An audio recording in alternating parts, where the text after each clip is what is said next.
Magandang araw po sa ating lahat at nandito na naman tayo upang mag-aral ng ating systematic theology. So, punta muna natin tong theology proper ng systematic theology. So, nung nakaraang Monday, no, Tuesday, I'm sorry. Nung nakaraang Tuesday, sabi ko sa inyo, mag-aaral na tayo ng systematic theology. Every Tuesday po yun. So, bakit meron na naman ngayong pastora? As I have said, may kinalaman kasi ito sa mga iba pa nating mga subject. Okay, so let's go to theology proper. Ito ang pag-aaral patungkol sa doctrine of God. So, what is theology proper? Theology proper is the study of God, specifically focusing on His nature, attributes, and works. It is sub-discipline of systematic theology that seeks to answer fundamental questions about God, such as His existence, character, and perfection, and how He relates to His creation. It includes the study of the Trinity, Father, Son, and the Holy Spirit, and is a foundational element for other theological disciplines. So, bakit natin pinag-aaralan sino si God? Kasi kung hindi natin naalamin kung sino si God, mawawalang silbi ang lahat ng mga susunod pa nating pag-aaralan. Kasi para ma-connect natin yung mga pinag-aaralan natin, kailangan muna aralin natin sino si God. Ano siya? Ano ang kanyang character? Ano ang kanyang mga attributes? Ano ang kinalaman niya sa Trinity? So lahat ng mga bagay na ito, kailangan nating alamin muna. Nang sa ganon, ma-perfect natin. Nang sa ganon, hindi tayo magkamali ng pagtuturo sa tao, hindi tayo magkamali ng pagbibigay ng mga doktrina at kung ano pa. Okay? So, ano nga ba yung existence o bakit nga ba nag-i-exist si God? The question, is there a God? Had always been an argument by many, especially those who do not believe that God really exists. So, kadalasan tanong ito ng marami. Hindi lang ng iilan, kundi karamihan, especially lalo na yung mga taong hirap sa buhay, dumadaan sa mga problema, or kaya yung mga Christian na dumaraan sa matinding hardship at mga pagsubok, no? Actually, ang tanong lagi, andiyan ka ba, Lord? Nakikinig ka ba? Parang kapag hindi mo kasi kilala si God, yun talaga ang tanong mo no? Maliban na lang kung ikaw yung Kristiyano na kilala mo talaga si God. Alam mo kung ano ang pagkatao niya. No? Ay, hindi mo maitatanong yung kay God na, Lord, nakikinig ka ba? Lord, totoo ka ba? Lord, andyan ka ba talaga? Hindi mo itatanong yun.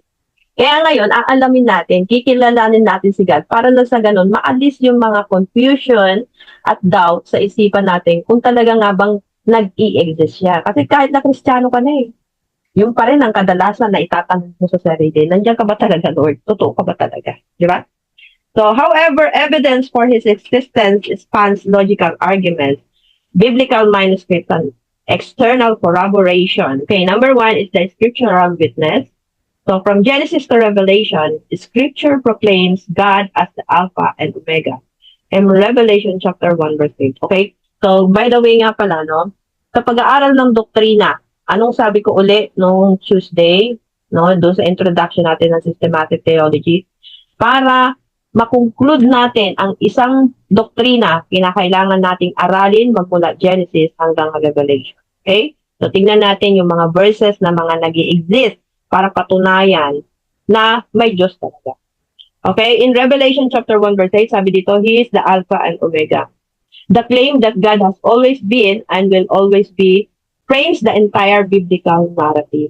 So, ibig sabihin, mga kapatid, no?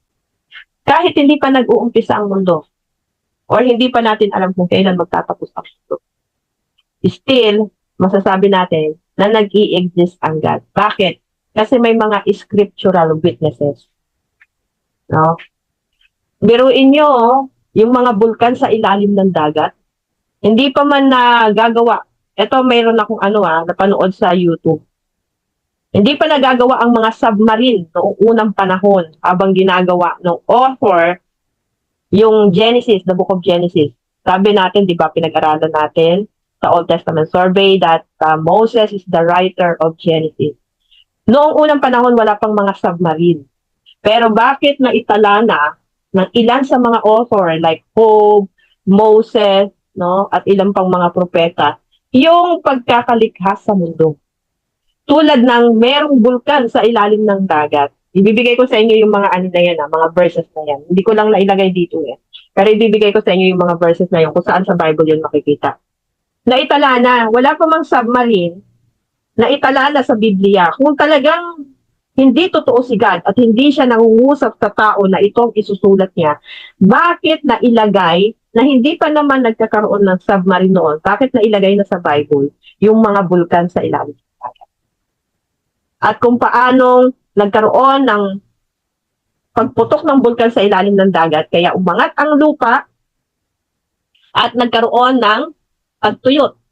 Kaya yung lupa, supposed to be dati siyang ocean floor, naging lupa na ngayon. At dahil umapaw yung tubig noon at umapaw yung mga larva, natabunan yung mga dating mga dinosaurs. Kaya nahukay yun mga fossils nila yung mga dinosaur na yun. Now, kung talagang hindi nag-i-exist si God, no? Hindi sana maisusulat iyon. Pero dahil sa kapangyarihan ng Diyos na nangungusap siya sa tao, nagbibigay siya ng mga information, nagbibigay siya ng mga knowledge and wisdom. Ang sabi dito, through scriptural witnesses. Dahil may sinulat dahil merong naitala sa Biblia. Kaya hindi pwedeng i-claim ng tao na ang Diyos hindi siya nag-i-exist.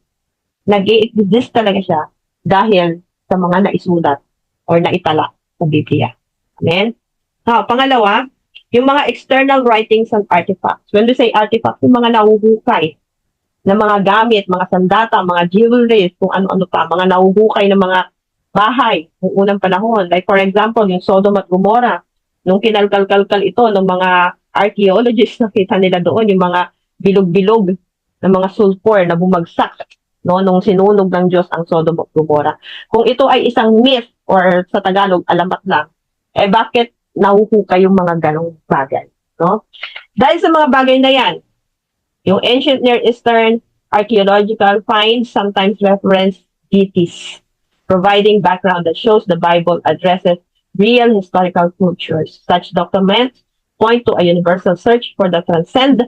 While this may not all align with the biblical view, they demonstrate humanity's persistent belief in a deity or deities outside of themselves.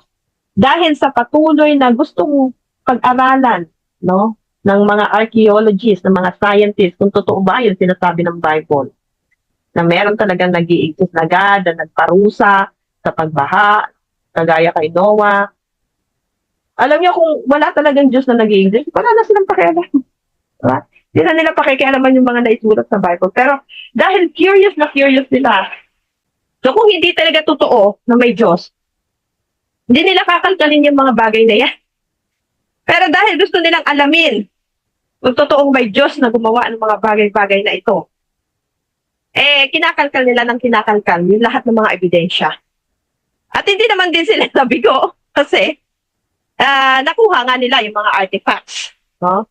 Yung mga ebidensya na magpapatunay na nangyari talaga yung mga bagay-bagay. Okay? Ano pa? Let's say manuscript reliability. Yung ang tao, nagre-rely na sila doon sa mga nababasa nila. Okay? So, tingnan natin kung ano ito. Multiple ancient manuscripts such as fragments found among the Dead Sea Scrolls demonstrate the textual consistency of the Hebrew scriptures. So, tingnan niyo po, no? Dahil reliable ang mga bagay-bagay, no? Hindi ito sinabi lang. Siguro, nung unang panahon, may nagkwakwento lang, no? Uy, alam niyo ba, nung unang panahon, may nangyaring ganito sa bayan ng Sodom at Gomorrah. Alam niyo ba, kilala niyo ba si Noah, na siya yung nagtayo ng barko para ilagay doon yung mga hayop, etc. etc.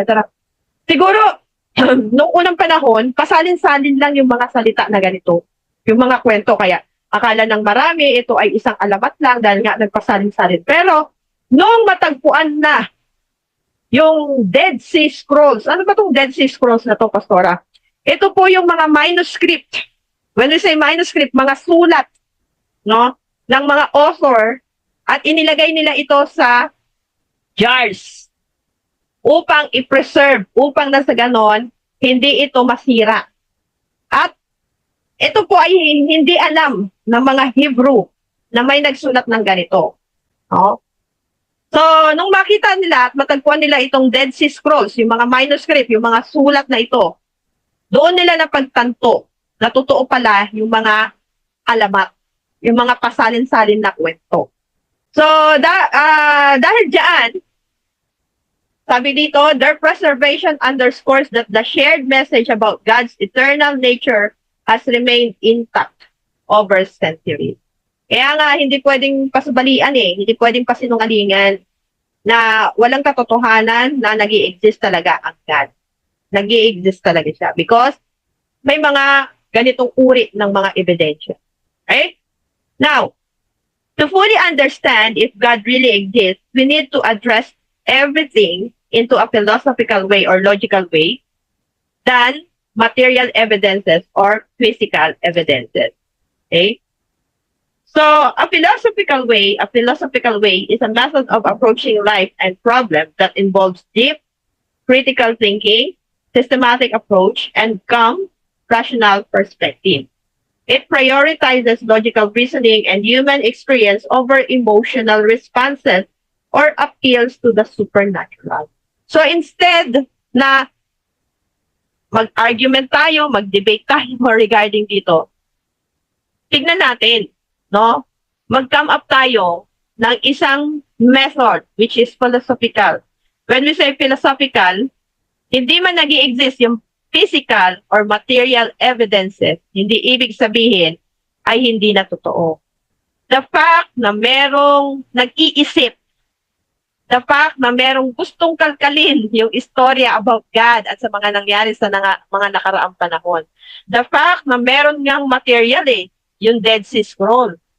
So ano pa ba naman ang hahanapin ng tao kung meron ng mga ebidensyang ganyan, kung meron ng nakakaisip, kung meron ng nagre-reason na meron talagang Diyos na nag-i-exist kasi nakikita nila yung sky, nakikita nila yung universe, paano itong lumutang-lutang sa ere. No? The law of physical evidence can be ruled using this kind of method if rational and systematic approach was used. So, yung physical evidence or any material evidence, pwede nating i-ruled out yan. When we say ruled out, hindi napansinin. No? Parang sabihin natin na, ay hindi totoo yan. Pwede natin sabihin ganun. Kasi bakit? Dahil sa tinatawag na philosophical or logical approach. Kaya nga, mas maganda na tignan nating maigi. No? Sino ba talaga si God? At bakit kailangan pag-aralan ito talaga ng tao? Kasi kung walang God, diba? Kung noong unang panahon, no, talagang ang thinking ng tao is walang God, hindi na sana sila sasamba sa puno, hindi na sila sasamba sa buwan, hindi na sila, alam mo yon, yung makaramdam lang ang tao na kakaiba na parang merong supernatural na pangyayari. Iisip niya na kagad na merong Diyos Hindi pa man nila kilala kung sino si God. Pero alam na nila, deep inside their heart and their mind, na meron talagang supernatural God na nag-i-exist. The fact na ginugusto ng tao na mag-worship sa isang Diyos na hindi nila kilala. Amen? Now, the philosophical evidence of God's existence. Ito po yung mga philosophical evidences na nagpapatunay that God exists.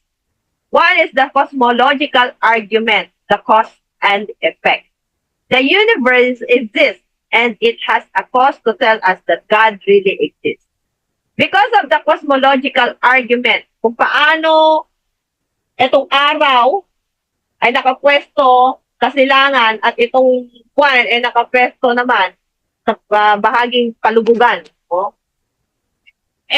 Alam mo yon? Sino ba? Kasi kung talagang yung reason ng tao, no, yung science na nagsasabi na ang mundo ay nag-exist dahil sa pag-uumpugan ng buwan at saka ng araw, imposible yun Kasi kapag nag-umpugan yan, sabog talaga yan. Pero dahil magkaiba no? Iba yung lugar ng araw, iba rin yung lugar ng buwan Diba? Kung parehong parehong nasa isang lugar, maaari mag-umpugan. Kaya lang pag nag-umpugan yan, may makikreate pa kayang mundo? I doubt na merong makikreate. Pero dahil nga, magkahiwalay sila ng lugar at yung pagkaka-arrange sa kanila, no, yan yung number 2, that teleological argument, which is the design argument, how the universe shows in order as an evidence that only God who is intelligent can cause its order. Diyos lang makakagawa nun, wala lang iba. Yung pagkakapwesto ng 9 planets, no, na hindi magkakatabi. Kung magkakatabi yan, at, di ba, pinag-aralan naman natin yan sa science, no? Nasa gitna yung buwan. Tapos sa paligid ng araw at ng moon, nandoon din yung mga planeta na umiikot-ikot sa araw. Kung iyan ay hindi, alam mo yon, kung nasa isang pwesto lang ang bawat planet, mag-uumpugan yan. Walang makikreate na planet. Pero dahil matalino ang Diyos, at Diyos lang makakagawa nun, hindi pwede yung tinatawag ng science na pag-uumpugan, kaya na-create ang mga planeta. Hindi pwede yun eh. Kasi pag nag-umpugan yan, imposible makapag-create pa yan ng another planet.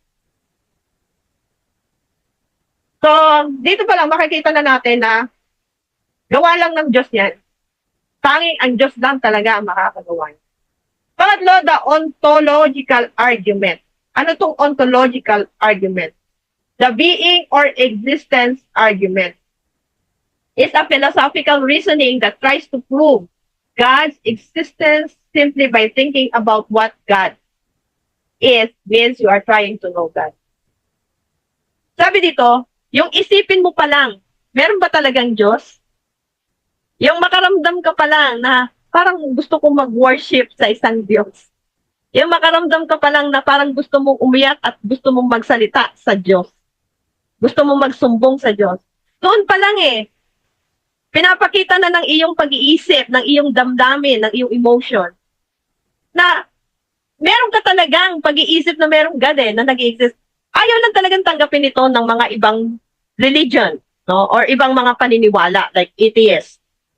Kasi para sa kanila, hindi kasi nila pa nararanasan si God. Pero pag once na naranasan na nila, na-encounter na nila si God sa buhay nila, doon na nila malalaman that God really exists. Pero dahil hindi nga nila pa nai-encounter, kaya nakakaisip silang ganon. Pero the fact na may nararamdaman sila, imposible na yung mga atheists, hindi nila naiisip yun. The fact na sinasabi nilang walang God, kasi walang ganito, kulang ako sa ganito, hindi ko maramdaman. The fact na ganon, yung kaisipan nila, is parang sinasabi nila na nag-i-exist nga si God. Diba? Ang kulang lang is yung maramdaman nila para mapatunayan nila sa sarili na nag-i-exist si God.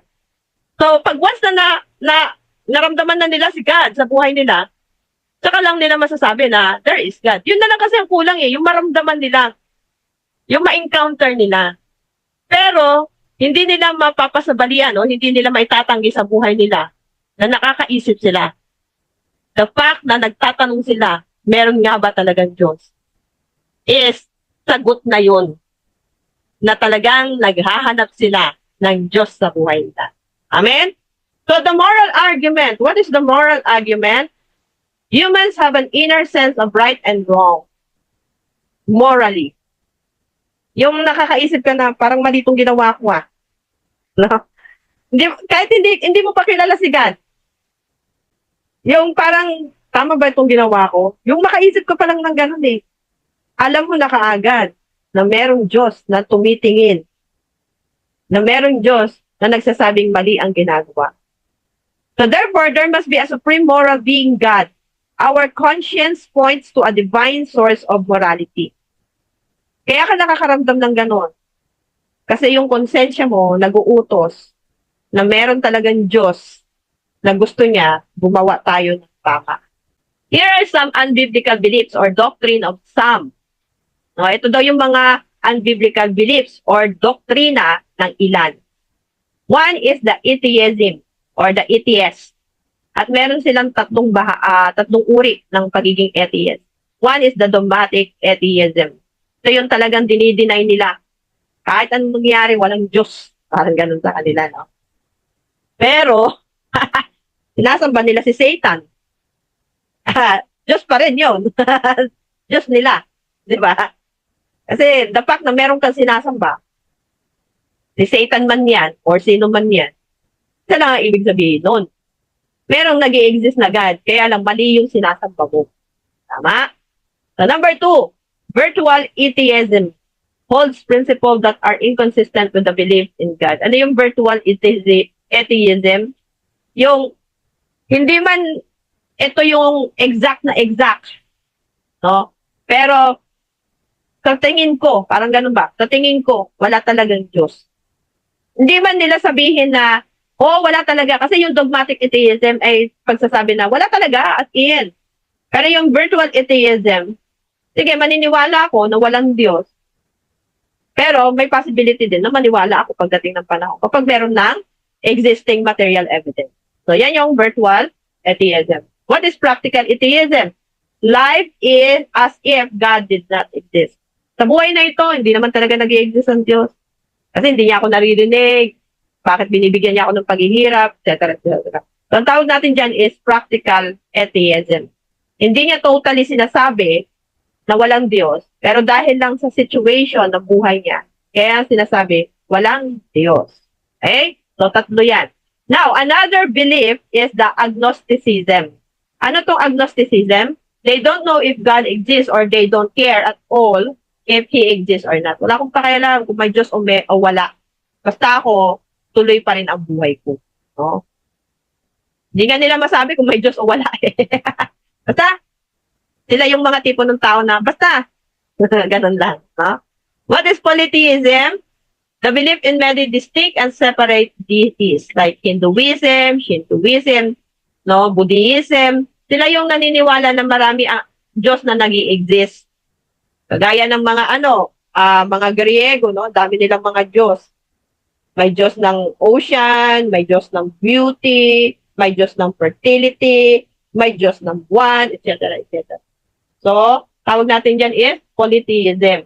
When we say theism, hindi atheism kundi theism lang, T-H-E-I-S-M. Okay, so ito lang. Wala itong A na to, kundi ito lang, itong theism. When we say theism, that is what we call God. No? God, theism. Pag nilagyan na ng A, ibig sabihin, wala ng God. Atheism na. Okay? Now, pagka sinabing poly, meaning marami. Maraming Diyos. Polytheism. Okay, now, we go to pantheism. God is everything and everything is God. Assumes the eternity of matter. So, ang pantheism naman, masyadong extremist naman ito. No? Lahat ng bagay is Diyos. Pulisap man yan, bahay man yan, dal man yan. Kaya basta pagka gumalaw na, ang tingin na nila doon is, my God, doon sa loob ng bagay. Kaya nga, may mga belief ang mga Indiano, na wag mo daw papatayin ng pulisap. Actually, yung mga Korean, meron din silang ganyang belief na yung butterfly, yun yung kamag-anak nila.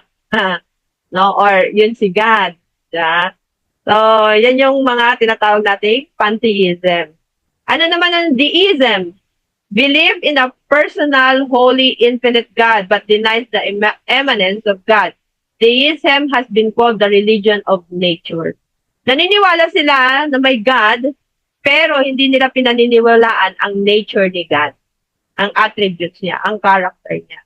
Naniniwala lang sila na may God, pero para sa kanila, si Jesus Christ ay hindi part ng pagiging Diyos ni God. One example of this, deism, is what we call the Jehovah Witness, Mormon, Iglesia ni Cristo. Kasi hindi sila naniniwala na si Jesus Christ is part ng pagiging Diyos ni God. So, naniniwala lang sila na merong God, the Father, na lumalang ng langit at lupa. Pero hindi na nila pinaniniwalaan yung naka-involved doon sa pagiging God, which is yung triune God. Okay? Now, ano pa? Yung animism. All nature is alive with spirits which can endure or help men. Ito naman, yung mga, alam niyo na yan, yung mga animism, no? Anime. Like Wonder Woman, no? Naniniwala sila, yung mga Grego, na si Wonder Woman ay God. One of the goddess. Kaya nga, itong mga taong ito, masasabi natin na ito yung mga nagkamali ng paniniwala dahil sa hindi nila talaga na-experience kung sino si God. Because, iyon na ang kinalakihan nilang belief. Kaya malaki ang kinalaman ng mga Kristiyano para ipaliwanag ito sa tao. Okay, so yan lamang po yung ating pag-aaralan for tonight. And thank you sa lahat ng mga panunood ninyo, pagsusubaybay. So sana po mag-like kayo, mag-comment, mag-share, and subscribe. At malaking tulong po ito para sa amin, para ipalaganap pa yung mga patungkol sa ating pan.